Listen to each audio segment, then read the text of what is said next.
So Daniel's got a really great background. You've been in medicine over 20 years now. It's been a long time. Since I was 5 years old. 5 years old. Just knew you were playing doctor early on. Yeah. Yeah. Yep. And you've been with Singularity University 10 years now as a chair of medicine.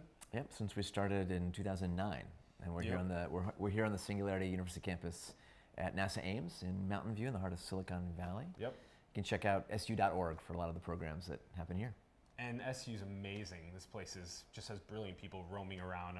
In NASA Ames has brilliant people roaming around. Google's right here. It's just an insane conglomeration of epic people.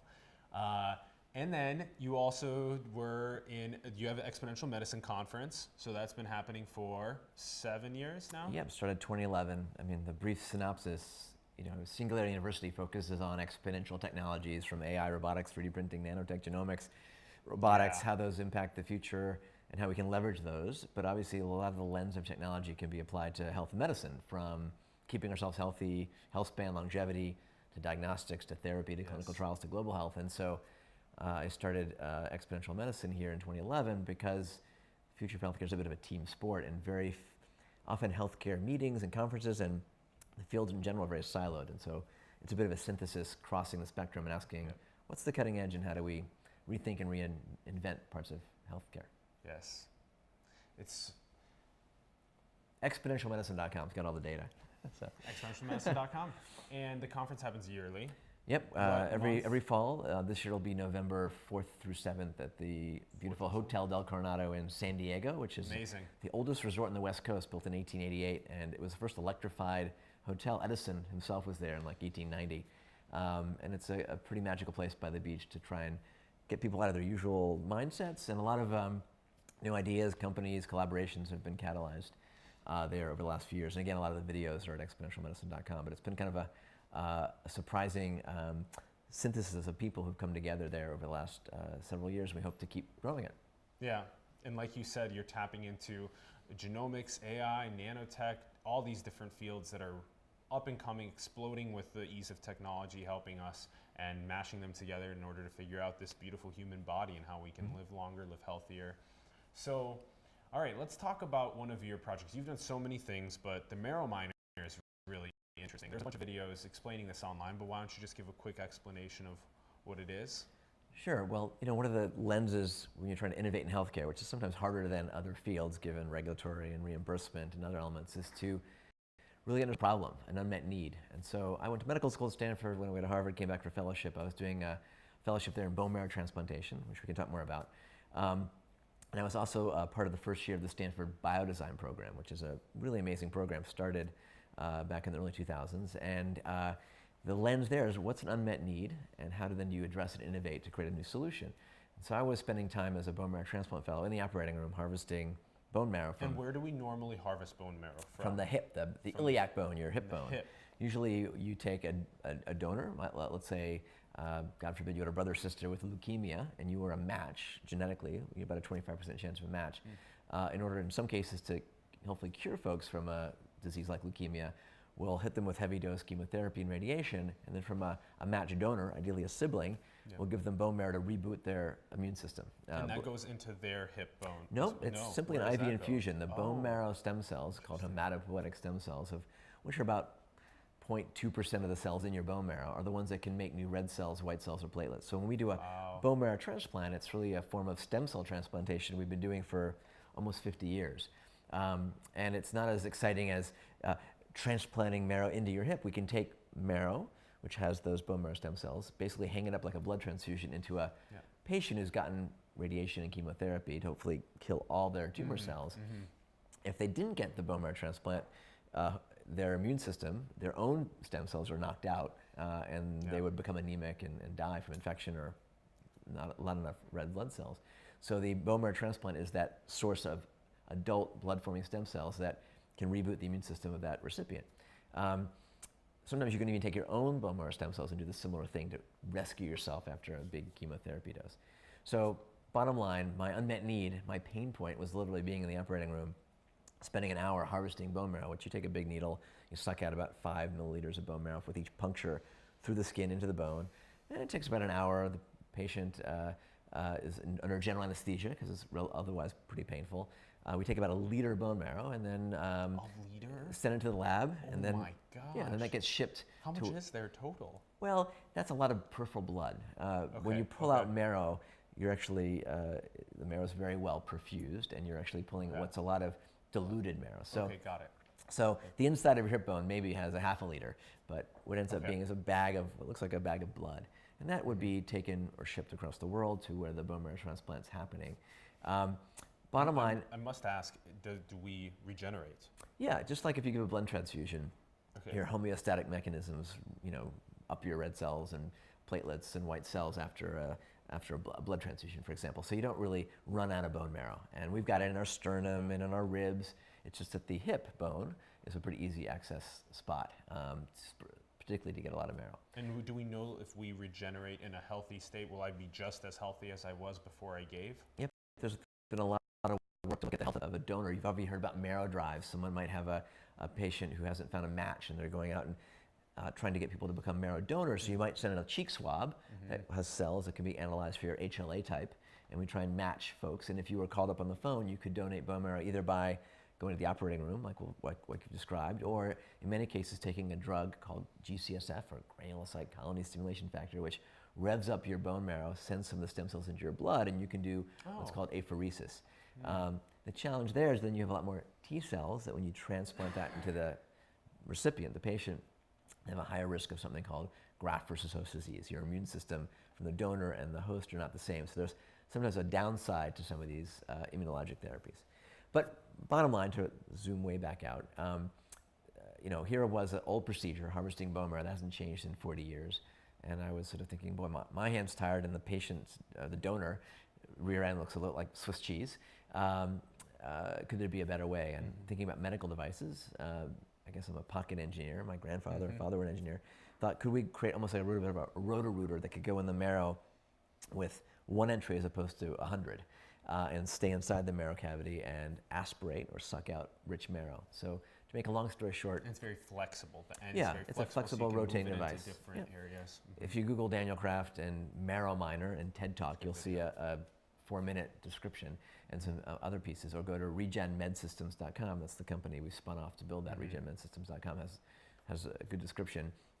Bottom line, this is a way to enter the marrow once and pull out a whole bunch of marrow that's very rich in stem cell content. So created some early prototypes, tried them out in pigs and human cadavers, and eventually got FDA approval and into clinical trials, and were able to show that we could get out a significantly higher number of stem cells in a much less invasive way. And hopefully that will change the way we harvest bone marrow stem cells for bone marrow transplant, but also now we're using these adult stem cells, which can be the blood-forming stem cells, as well as what's called mesenchymal stem cells or other progenitors in the marrow, to treat other diseases like heart disease after someone might have had a heart attack, or as in heart failure. There's some still debate, but clinical trials that can show cells from your bone marrow in certain preparations injected back into the heart or into the leg if you have bad blood supply can help regrow blood vessels and improve function and even survival. So there's a lot of interest in using stem cells from the marrow or other places, from fat, or we can talk about induced pluripotent stem cells or embryonic stem cells as a source for regenerative medicine, which is a pretty broad field where we look to repair, replace, or regenerate tissues that are damaged from age, disease, or trauma. Now, with this new technology, why not have young people that are maybe 18, 20, however young we can technically allow them to take on a complex thing like being a bone marrow transplant? Can we use to be donors for people that are 40 years old, and can we rejuvenate them? Is that? Well, there's a question, could we all be a marrow donor for somebody? Likely yes. In most cases, you don't need to be a donor unless someone's waiting to get your marrow and want it fresh.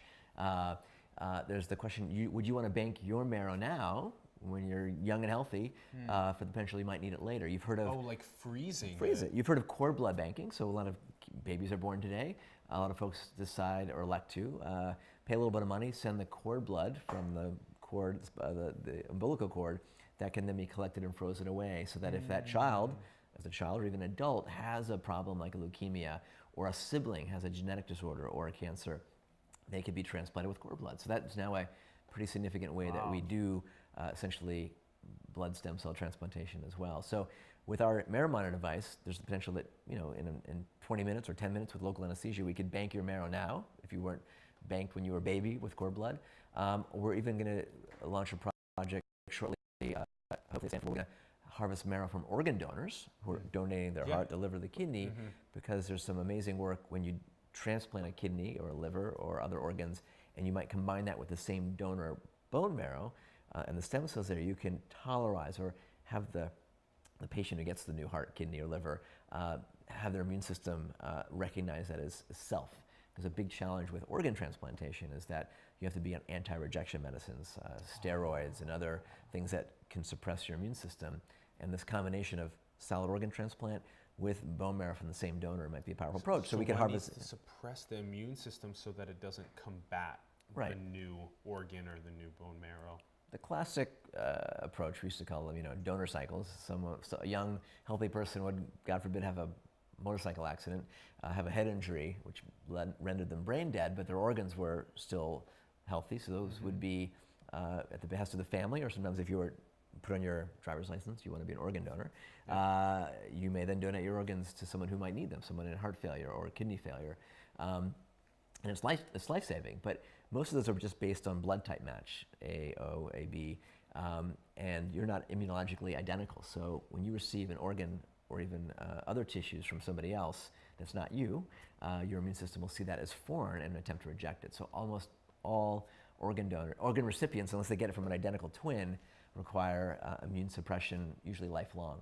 And a lot of work's going on at Stanford and other places where I trained at Mass General Hospital and many parts around the world to figure out how to manipulate the immune system so you can take an organ from from a donor and not be on immunosuppression, which gives you a risk of infection and other elements. How do you guys do that? That's by the sort of manipulation of a bone marrow transplant on top of an organ transplantation. And so there's different approaches to timing and what cells you might use, but essentially it's the ability then to, again, a bone marrow transplant, a form of stem cell transplantation, is regenerating the blood and immune system of the recipient.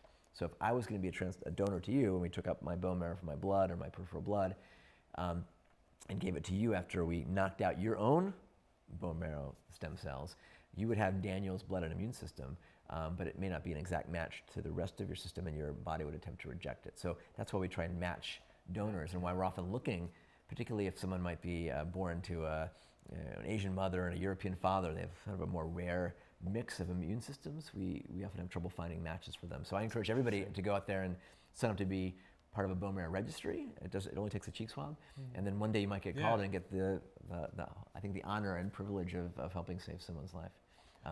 And you guys have been researching this for so long now, and even 50 years ago it was being done in a more archaic way, but that it is completely safe for me to take a fifth of my bone marrow and give it. Like most of our physiology is pretty well balanced, and if you remove some stem cells from your bone marrow, there's a bit of some growth factors and others that will sort of heat up, and more stem cells regenerate. The definition of a stem cell, by the way, is a cell that can regenerate itself, so make more blood-forming stem cells, and then also differentiate to turn into progenitors and white cells, platelets, and other red cells. So those are adult stem cells we have in our bone marrow. We also have the whole field of embryonic type stem cells, which you have only when you're sort of at your 8-day embryo stage, that have the ability to turn into any tissue type. The adult stem cells you have in your muscle, your bone, or even your brain are usually limited to a certain tissue type. So bone marrow stem cells, or hematopoietic stem cells, can only turn into your blood and immune system. An embryonic type stem cell can potentially turn into all. That's a pluripotent stem cell. Our adult stem cells are multipotent. So there's a whole lot of things happening in the stem cell and regenerative medicine field. Talking about organ transplantation and technologies coming together, one of the most exciting things is we know there's a big shortage of organ donors. Many folks die on waiting for an organ. And because of motorcycle helmets and safer cars, there are less healthy donors coming along. So one exciting area we can talk more about is gene manipulation with CRISPR-Cas9. Yeah, definitely. And there's some really exciting work out of George Church's lab at Harvard, where they're now using that to knock in human genes into pigs. There's miniature swine, which are about human-sized, and also the ability to knock out some of the pig immune proteins that would have you recognize them as foreign. So there's an exciting future where we may be having animal farms where we'll take a humanized pig and take an organ, a kidney, a liver, or a heart from that pig to save a human. May not be kosher, but I think folks will take it. There's still some work to go there, but it's moving into primate models and maybe a form of organ donation in the next 10 years. So going into genetic engineering, this is going to be a solid chunk of time that we're going to spend there. Maybe right before we get there, let's talk about what you just mentioned. I feel like within technology, we're working on sometimes a similar goal, but we're doing it in different ways, certain companies and people are, and those people might not necessarily know that someone that's doing something that's aiming to achieve something in 3 years might not be actually doing it as intelligently for society than somebody that's maybe doing it in 5 or 10 years, but they're doing it in a way that is just more intelligent in general. So here's my question then is, with leveraging pigs to take organs, human organs. Not human organs, humanized. So humanized organs. Sort of the look of the immune markers on that pig liver will be close enough to human so that your body won't completely reject it. Mm-hmm. So let's say that this 3-year project is this humanized organs, or 5, however many, and then maybe there's this 10-year or 20-year project where we're actually growing the organs, the human organs. Sure. So now that's kind of my question to you is, should we be investing into these with our time and our money simultaneously, or should we maybe just pump all the energy into the one that, Well, I think, particularly in health and medicine, there's no one often silver bullet, and we need multiple paths. We're sitting here in the innovation lab at Singular University with a bunch of 3D printers around us, and there's a lot of interest in printing organs. The idea that you can replace ink with stem cells or progenitors. And some organs are pretty simple. There have been work from Tony Atala at Wake Forest and others that have sort of made 3D constructed, almost printed bladders, but those are pretty simple structures. Those are sort of seated with the patient's cells, and you can create in a bioreactor it's like a collagen scaffolding, or I don't know all the technical elements, but there's an element of bioengineering and the donor stem cells and growing it in vitro. And now there have been patients with these sorts of bioengineered bladders for a while, but that's a pretty simple organ. A kidney, a liver, a heart, are much more complex. And there's been some pretty advanced work on doing printing blood vessels. There's companies like Organovo that you can design on a computer with computer-aided design a blood vessel or a combination, the building block of an organ. But if you print an organ and it doesn't have good blood supply, it's not going to survive in the recipient. The other challenge is really getting these things to function and be at the size that will work in humans. So I think that's exciting and sexy, the idea of 3D printing organs, but it may be that this other technology, gene therapy, modifying and humanizing pigs, may leapfrog that and be a much more streamlined approach. Interesting. There's no one cancer, there's no one organ, there's no one set of diseases. I mean, you may apply a 3D printing element. Here I have a 3D printed version of me, MiniMe. It's printed here in this laboratory. scan me with a... This one's much more good looking though. This is actually smaller and doesn't use much. That would have been magical, 10, 15 years ago.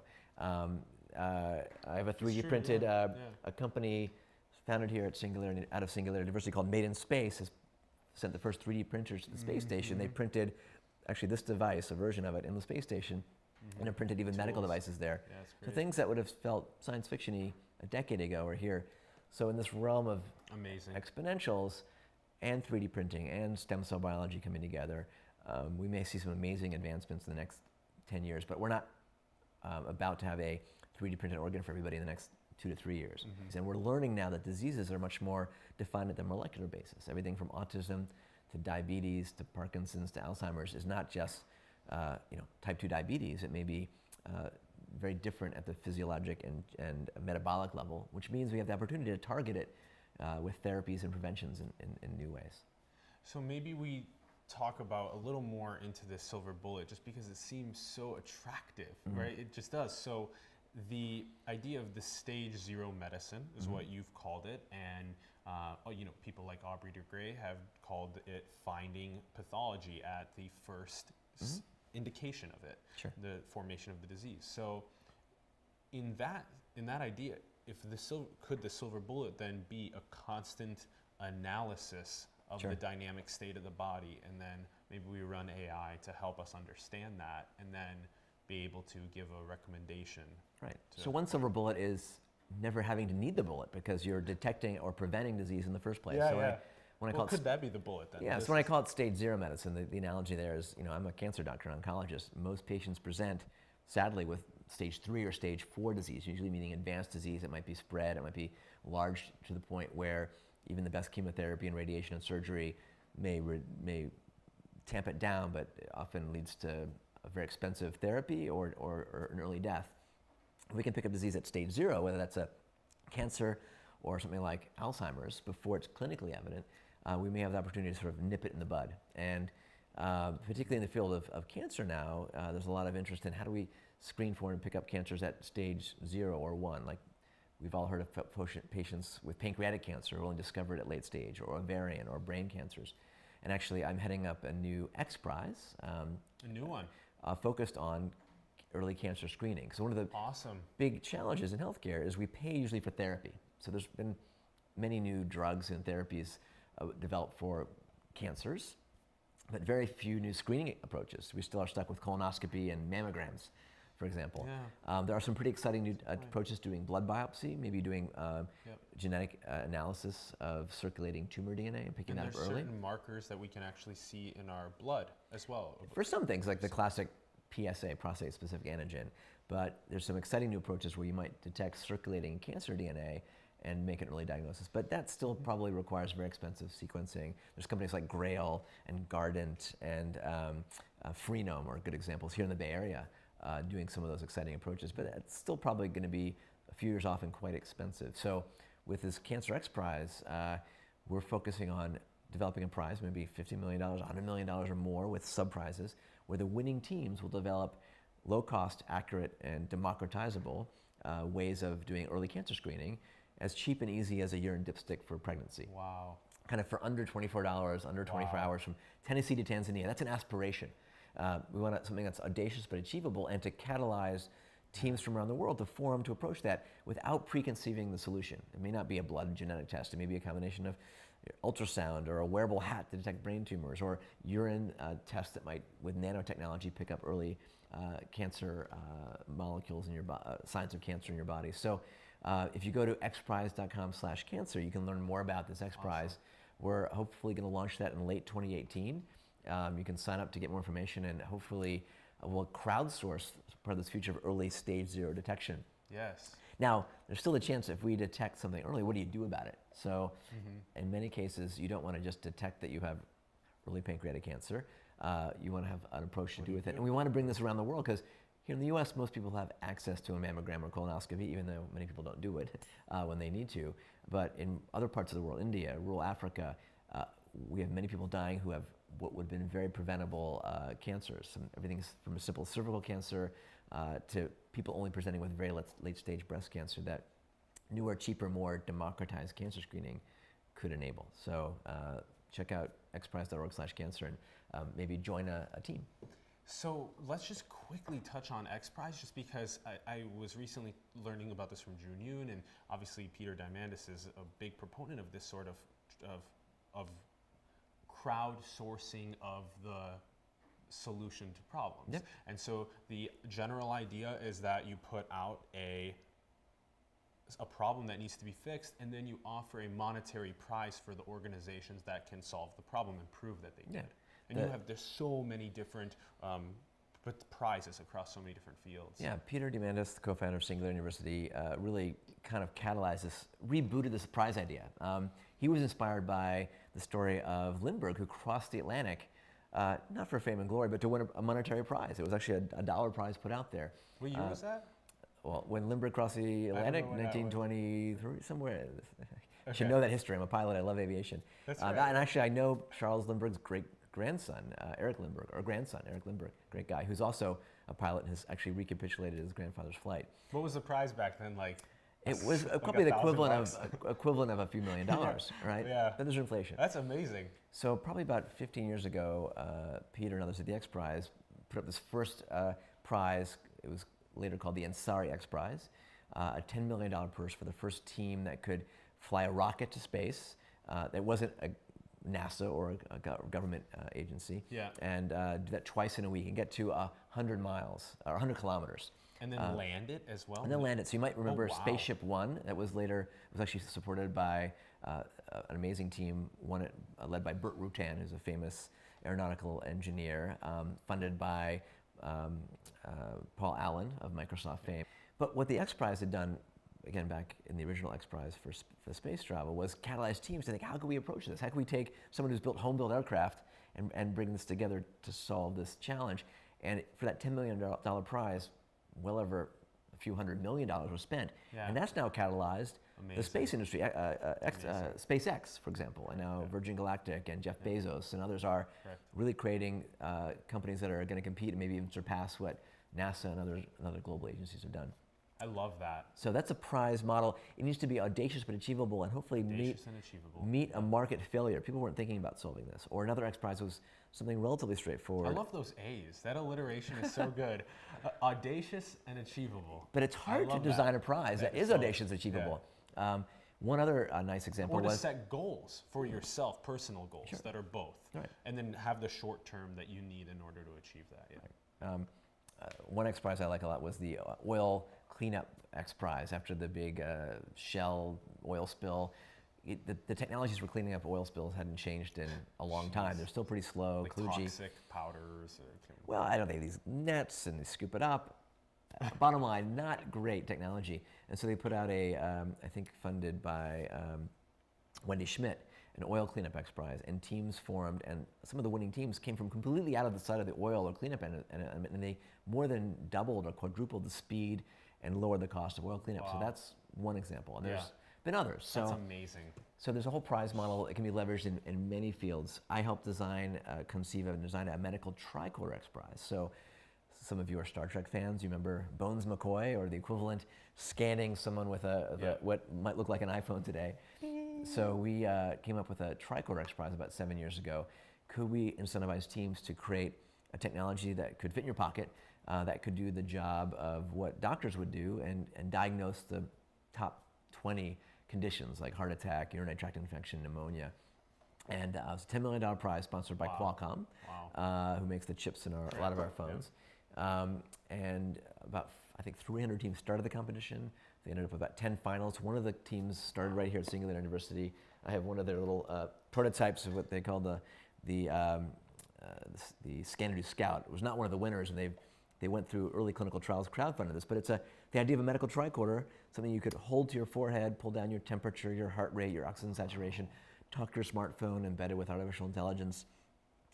This company's gone on to do some other projects, but even the teams that sort of don't win have helped advance medical science. And this is an example of convergent technologies, the technologies here that can measure blood oxygenation or help calculate blood pressure or pick up temperature may have cost $10,000 20 years ago, but have gotten cheaper and chipified and appified, and with Bluetooth connectivity can now be something you can manufacture and put in your pocket for under $100.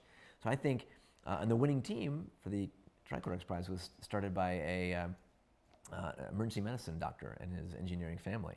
So you get people thinking out of the box and taking technologies that haven't been mashed together and applying a new lens. And I think we'll have technologies like this in our pockets or connected to our smartphones in the next few years, so that you'll use this to do stage 0 medicine, to pick up that you have a urinary tract infection and you get it treated early, or to diagnose that pneumonia, or pick up signs of any number of elements, and then to manage a disease as well. So that's how we do that. That's how we do it. That's how we get to the first goal of identifying pathology at its first point. Things like that. You know at Forward, those health centers now, that they have the machine where you just put your fingers in it and then it senses similar biometrics. Right, we're in this amazing exponential age of sensing, right? Things that used to require going into a hospital or a clinic or an intensive care unit to measure, we can now do with our smartphones. There's iPhone apps now. I think Google bought a company based on Android where the light on your camera can pick up your oxygen saturation. Obviously, it can pick up your heart rate, but now it can pick up hemoglobin, your blood level, and can be used in the developing world to do screens for anemia. The microphone on your smartphone can listen to your cough and maybe diagnose a pneumonia or pick up asthma or your pulmonary function. Holy cow. And companies like Forward, which was started by a former, VP at Google, are thinking, how do you redesign the healthcare system to use some of these tools in the clinic or at home. It might be the Internet of Things, or connected homes. Yes. Your bed now can be censored to track your sleep. Apple bought a company that's doing that. I'm wearing a ring right now called the Oura Ring out of Finland. This is the original version. The new one's even smaller, that can track your sleep. Sleep is something pretty important to your short and long-term health. I'm sleep deprived at the moment. I've got a little almost 2-year-old keeps waking up at 6 a.m. And I'm jet lagged from Europe last week. But if we can understand sleep and how it might change, that might enable us to pick up disease. If your mattress or your ring or your Fitbit or your Apple Watch can detect that your resting heart rate, which is normally, in my case, 55, starts creeping up to 70, maybe something's going on with your heart and lungs and you want to get checked out early. And that might be one signal. It may be that your Amazon Echo or Google Home is listening to your voice or your cough and can say, hey, Daniel, something going on. Your bathroom mirror might be picking up your temperature and picking up that, boy, you're getting the flu, and may let you know that before you get sick. You might take antivirals. There's a flu epidemic on right now, as you know. For some folks, taking antiviral medicines will shorten the course. So it's an exciting era to get this data. There's issues of privacy, who owns it, and then how do you leverage it for your own self and help prevent, diagnose, and treat? Just quick, can you give us your perspective on the ownership of the data? Yeah, I mean, that's a hot topic now. There are famous medical device companies, of which will remain nameless, that make pacemakers. They do a great job making pacemakers. But if you have a pacemaker, that data from that device is essentially owned by the company who makes it. Shouldn't you own your own data from your pacemaker and be able to see it? There's been several patients who've been very engaged in getting their own data. The idea of being a data donor, being able to own your data and then share it. Or monitoring your own blood glucose levels or whatever. Should that belong to the blood glucose device manufacturer or the app that connects you to your smartwatch? I think there's a promise of being able to own your data and share it, and be smart about the privacy elements. You may not care if someone knows what your temperature or blood sugar is. You may care if they know your HIV status or if you're on lithium for a psychiatric issue. The analogy I love to use is, everyone is familiar with Google Maps and driving with Google Maps or Waze. When you drive with your smartphone as your Google Map finder, it's sharing your location and your speed and where you are. Exactly. I mean, so that's pretty private data. Yeah. But would you give up your Google Map and the traffic for not sharing that information? Probably not. And if you think about the future of healthcare, hopefully it is a bit of a Google Map or Waze for healthcare. We're all sharing some of our data in hopefully a private, secure, anonymized way, and can get that map back of our health trajectory. Because Alan's health trajectory and risks and prevention and therapy might be mine, just like we're driving different cars. And then we might get the opportunity to choose potentially. To choose and to share, and hopefully maybe even be rewarded for sharing. There are companies now that are enabling you to hopefully maintain and store your medical data in the blockchain and then get rewarded for sharing it. Exactly. There are other companies now that are collecting data from many and sharing that and making money from it. Sometimes, famous story from last week, Strava, a great company for tracking your biking and exercise, their data can be mapped, and you can now map where people are working out. Now, it's fine to map someone running around Stanford University, but now you can see where maps of the military might be running around and places in the world where. So there's a lot of potential dark sides, downsides, but also tremendous potential if we can unleash the power of data. And I'm a firm believer, many in the healthcare field, that patients should own their own data, have access to it, and also be able to share it in smart ways. There's also regulations, famous HIPAA, Healthcare Information and Privacy and Portability Act, well-meaning law, but now about 20 years old. Now it's very hard, and many companies and startups are limited from sharing medical data based on well-meaning privacy laws that need to adapt in this digital age. Yes. That's a really nuanced insight into data. There's a lot and it's not just your digital health exhaust from our wearables, right? It could be your genome, your microbiome, your other omics, your exposome, where you've lived. If you grew up in Beijing, your lungs have had a very different exposure than if you lived in a farm in rural Canada. Wouldn't it be nice if your primary care doctor knew that and could use that to better screen your lungs or other elements? So there's a real challenge to connect the dots between all this data, because if I'm your doctor, I don't want to be getting every hiccup and blood pressure number from you. I want to get the synthesis of that, a bit of the check engine light from you when you're about to blow a gasket, not when you've had a hiccup. So let's delve a little bit into what the future of genetic engineering looks like for humanity. It's been pretty much everywhere, especially since the CRISPR-Cas9 system was innovated and brought into our world, and is still being played with, and is being maybe played with at a little bit faster rate in certain countries than in the United States. And maybe what is your take on the future? Of course, we doing things like eradicating suffering and disease, we really care about that. That's really important. And maybe things like altering our metabolism to be stronger or intelligence to be stronger, things like that. Maybe wander us down, and maybe the geopolitical situation as well in terms of how much regulation should be made versus not. Sure. Well, some technologies we think, there's an explosion of, let's say, AI right now, or things like 3D printing or robotics. And there's also the hype cycle, the Gartner hype cycle, where things, AI is not a new field. It's been around for decades now, in a sense, but now it's really accelerating, where it can be applied and embedded in our devices in our homes, and be applied to medicine and beyond. Gene therapy is also not a new area, or gene manipulation, but it's sort of been slow to realize its promise.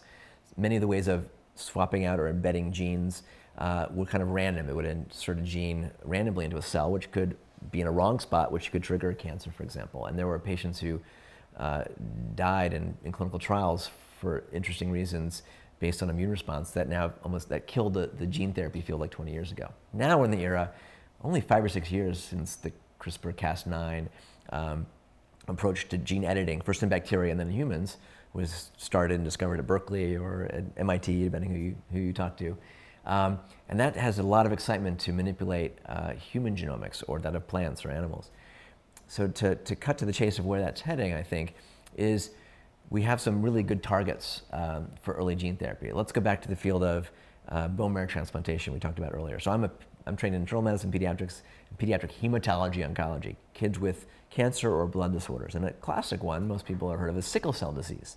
You have one base pair, one of those ACTGs that's messed up in your hemoglobin gene, and that means often folks with African American ancestry who carry 2 versions of that gene, their red cells will sickle, and they'll end up with pain crises and damaged organs, and often early death. So that's a single gene, we know where it is.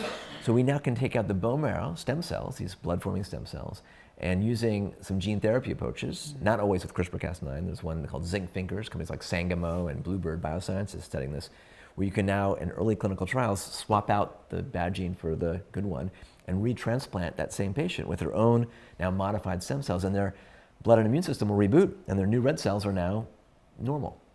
And they could then live a long and normal, healthy life. That could also be applied to things like thalassemia or HIV.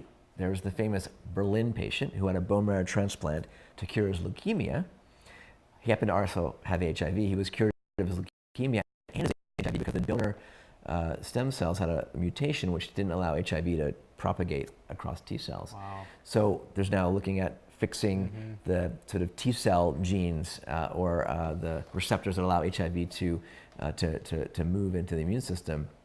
And that might be a gene therapy approach. So these are single gene diseases we understand pretty well. Wow, that is the simplest sort of under sickle cell anemia, stuff like this. The single mutation in one gene is like really easily identifiable and curable, more so than other things. Easy-ish. Easy-ish. And we'll see potentially that you don't need to even take out the bone marrow stem cells. We're seeing folks are trying to approach vectors where you give the gene therapy through a virus or other vector, and it goes to your bone marrow, swaps out the gene, and reboots your or fixes your genetic defect in vivo, right? A lot less challenging than taking cells out. Wow. There's a lot of excitement in the cancer field about T-cell immunotherapy, things called CAR T-cells, which are very expensive to do. Now approaches that are even being done already in China. Again, China, maybe with some less regulatory barriers in here, have already been treating patients with CRISPR-Cas9 modified T-cells for immunotherapy. And do you know if they've been successful with that? I don't know the outcomes from that.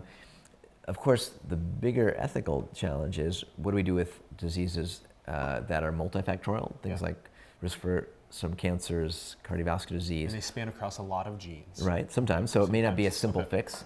Or what happens when we can use these approaches to fix, or not fix, but alter folks before they're born. We're well into the era of IVF, Millions of folks have been born in a test tube babies, in vitro fertilization. Now we can screen embryos for genetic disorders. The brave new world is. What do we use for that? How do we screen? There are ways to take off 1 or 2 cells from a multi-cell embryo after it's been fertilized and grown for a couple of days, and determine, is it a boy or a girl? Does it have trisomy 21 for Downs? But now what happens when you can select for sex or for eye color or for intelligence? So that's already on the slippery slope of genetic ethics. Now, it's already been shown in the science world that you can modify embryos with CRISPR-Cas9 at that stage. So I believe it's still sort of illegal in the global sense, but there's the possibility to start manipulating and optimizing or ideally fixing a defect in vitro. Minimally, it should not be illegal to fix things that are going to influence suffering on somebody's life if we don't fix them. Well, there are already examples of a friend of the family, they had a child with a genetic disorder, Fanconi's anemia, which can be cured by a cord blood or a bone marrow transplant, but there were no matches. So they had another child, they wanted another child anyway, but they selected the child when it was still an embryo, amongst others, that had the genetic match, so it could be a blood donor for the older sibling, who was then treated and essentially cured of Fanconi's anemia, another genetic form of hematologic disease. So there's examples of this already. The dark side is what happens when we have the genetic haves and the have-nots, and folks are selecting and sort of becoming evolutionarily more successful. Wander us down this path a little. Well, a great movie everyone should go watch, a 20-year-old movie, is Gattaca. And if you've seen Gattaca, where Ethan Hawke is born, and he's born in the operating room, and immediately he's sequenced. Now we can do that before you're born. And it's sort of his risk of disease is propagated, and he's a genetic misfit or not optimized, and he has a tough time pursuing his life goals to be an astronaut, and he ends up faking his genetics with someone else's blood. Great movie that gives you insight of what happens when we can start segregating folks based on their base genetics or optimizing their genetic outcome. So that's a must-watch. It's a good perspective. And as with many technologies, including AI, things are moving faster than regulatory and ethics may be able to keep up. We're only, 17 years into sequencing the human genome. It was several $1 million or $1 billion in 2000. Now it's essentially $100. Wow. What if I took your genome, right? I could swab you right now. Last week in Nature, they published, there's a company called, I think, Ion Torrent, where you can now sequence essentially on a USB chip-sized device connected to your laptop. No way. For the sake of argument, I could take your glass of water, take off some of your little bit of DNA, sequence you, and publish it online. And say, hey, we know that you have these predispositions, you have this risk of X, Y, and Z. What happens if your future employer knows it? Or, future. Wow. There's this. It's crazy, crazy. I mean, what? The size of a USB flash drive plugged into your computer? It's a little pocket-sized device. A pocket-sized device. And that means we can start sequencing our food, our microbiome, everything. What is that device doing to the DNA that is that small? How do you actually sequence? It's this ion torrent technology where I won't be able to summarize how it works, but there's different ways of sequencing DNA. Part of it is doing the sequencing itself. Other part is the mathematics and computation of putting together the pieces. This new version can do very long sequences, and so we can even look at parts of the dark DNA, which we didn't know what they did or were hard to sequence in the past. Bottom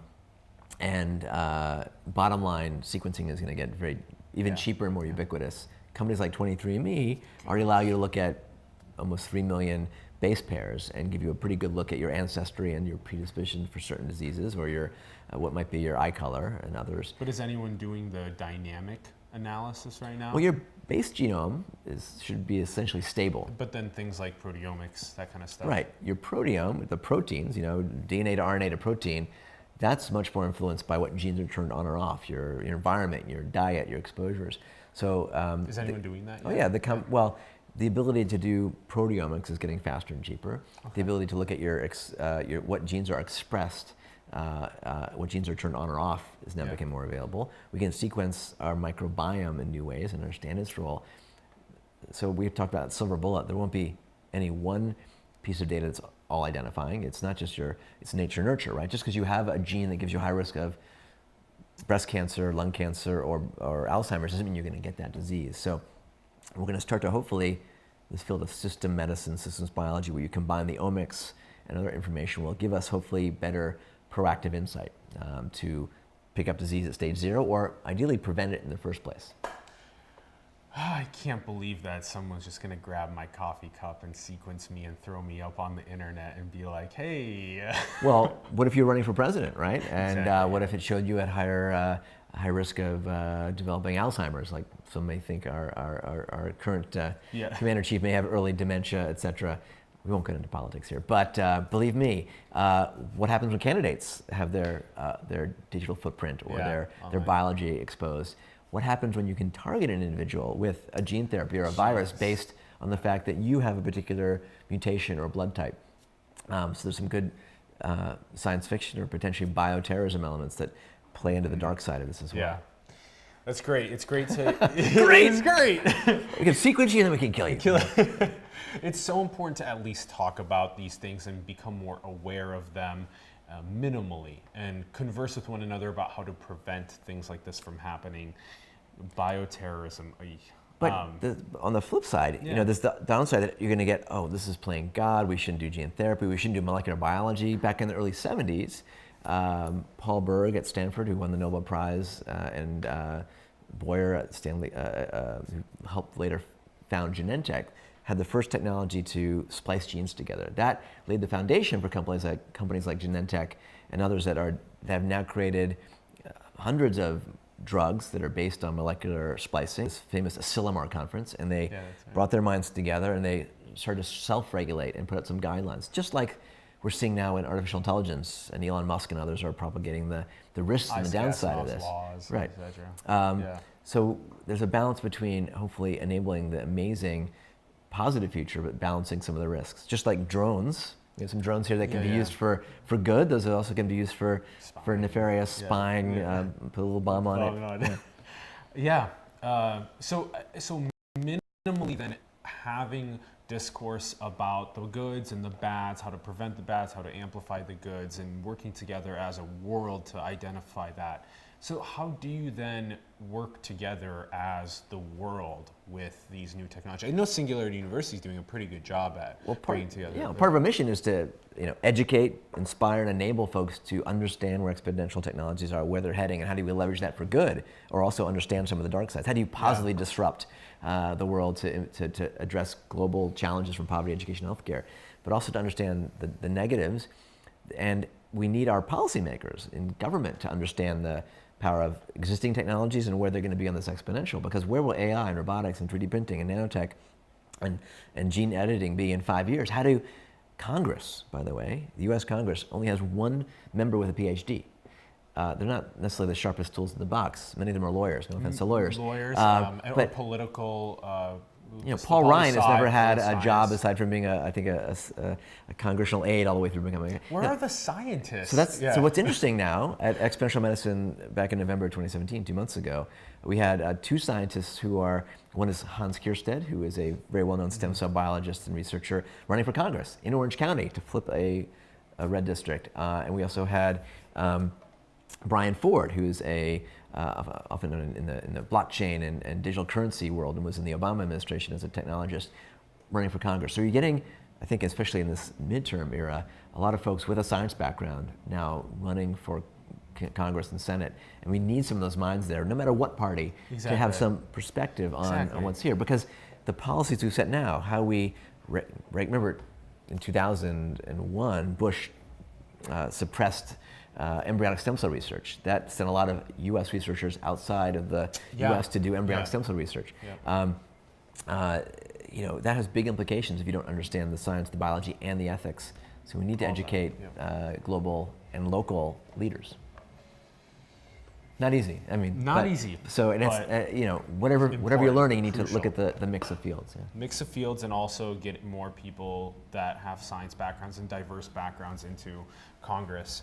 So we've talked about a lot of things, and it's been a really solid session. Let's end on just a couple quick thoughts about a couple things. It seems like within maximizing human potential, I think that you care a lot about healthcare and medicine. Where do you kind of see us in 5 years, 10 years? Where do you see us going? Well, I'm an optimist. But health and medicine is always a little slower than we might imagine, given the regulatory challenges like the FDA, which is now actually thinking more exponentially. They have some new progress on digital health and how do you think about regulating software as a medical device. We also have the challenges in the payer world. How does an insurance company reward or pay for gene therapy, immunotherapy, or a digital therapy, or a wearable? Just this last week with this big announcement from Amazon and JP Morgan and Berkshire Hathaway about maybe they're going to launch a new endeavor to help fund or sort of cover their million-plus employees. So Wow. It's not about just the technology. You can have the best amazing digital device, platform, wearable, gene therapy, cancer therapy, but unless it fits into the healthcare system, someone regulates it, someone pays for it, someone prescribes it, someone checks out the safety, someone figures out how do we speed up clinical trials. We're going to sort of be still stuck in the era where we are today with fax machines being used to communicate a lot of healthcare data in the United States. But I'm optimistic that by aligning technology and some of these incentives, both from the personal level through our insurers, everything from the National Health Service in the United Kingdom to the Kaisers and the Blue Cross and Blue Shields here, we can take some of the technologies here today and the ones that are coming and help them converge to address finding disease early, managing it in smarter, more personalized ways, awesome. And giving each of us ownership of our data so we can catalyze that sort of patients included data donor Google map for healthcare. Awesome. It's such a good summary. So what about a item for people that are watching right now? Just something to do. It can be related to healthcare, maybe going out and getting yourself sequenced, maybe, or maybe something else about how they can maximize their potential regarding their goals or their focus or their family or well-being. What would be something that you recommend? Sure. If we think about healthcare today, particularly in the developed world, it's really much more sick care. We're kind of waiting for disease to happen, the heart attack, the stroke, the cancer. The nature of our own personal health and wellness is to be more proactive and more continuous. So if you can start to track your sleep with a cheap wearable and maybe get an extra half an hour of sleep, if you can use your smartwatch or smartphone to give you some insight into how many steps you are doing and maybe take the stairs instead of the elevator. These small changes and self-nudges that are hopefully tuned to your own personality can make a big difference long term. So I would encourage folks to be a little more proactive, to hopefully start to play with their healthcare data, to learn how to influence themselves to stay on the healthier side of the spectrum. And again, it can sometimes be simple elements. And then also to help catalyze the future by connecting that data to their healthcare team. I've got the Apple Watch here. And a good example of a cool technology is this can record an EKG, a company called AliveCore. And if you have atrial fibrillation, sometimes an irregular rhythm, wouldn't it be nice if you can check that and send that information to your doctor or the phone? The phoner will do the diagnostics. That's on the market today. You can buy it on Amazon. Wow. Many patients discover this and educate their cardiologist about it. Wow. So, or if you have high blood pressure, you can buy a connected blood pressure cuff online, an Apple store, et cetera, and use that to help self-manage and then share that data with your clinical team. So a lot of it isn't about new technologies, about owning the data, understanding it, not just data, but information, and being part of catalyzing some progress, which often doesn't come from the policymakers and the insurance companies. It can be sometimes from the grassroots. Yeah, finding it within the self. Well, within the self and connecting the dots. One short story, we had at Exponential Medicine this year an amazing woman named Jennifer Brea who was diagnosed with chronic fatigue syndrome when she just finished her PhD at Harvard. I just saw a documentary on that. Yeah, it's called Unrest. Crazy. Unrestfilm.com. Watch the film. I think it's available online on Netflix. And this is a patient population that's hard to get energized because they're often stuck in bed. And it's hard to often be believed by the medical establishment.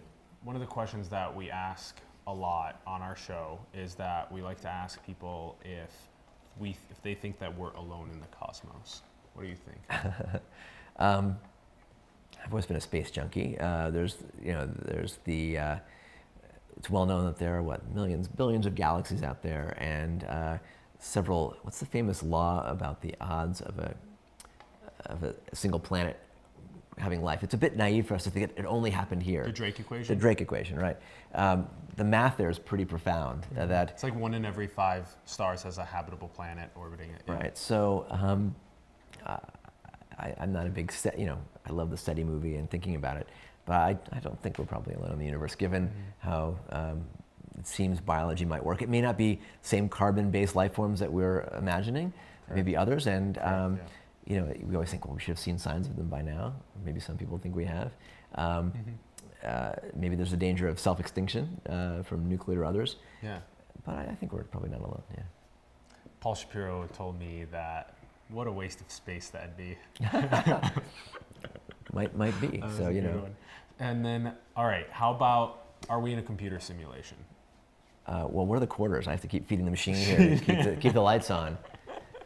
Well, one of the fascinating areas of technology and health, the final frontier of the brain, and starting to understand what is consciousness, and then because we're just sort of seeing each other, we in a representation that our brain perceives, right? There's some amazing work by David Eagleman and others where you can take in senses through your back, if you're deaf, not just, or through your tongue.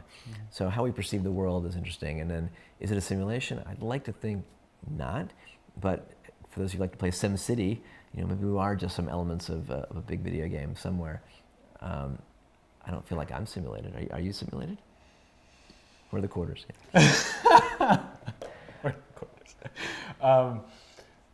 So then your stance on free will is? Yeah, I told him, great, I'm not a pocket philosopher, but my free will, I would hope we all have some free will, but we're also constrained by our biology, the human condition, as well as sometimes our evolutionary elements. How do we integrate in society? What is racism? What is tribalism? Some of that is somewhat wired into us from our evolutions on the plane. Is that free will now, or are we sort of driven biologically?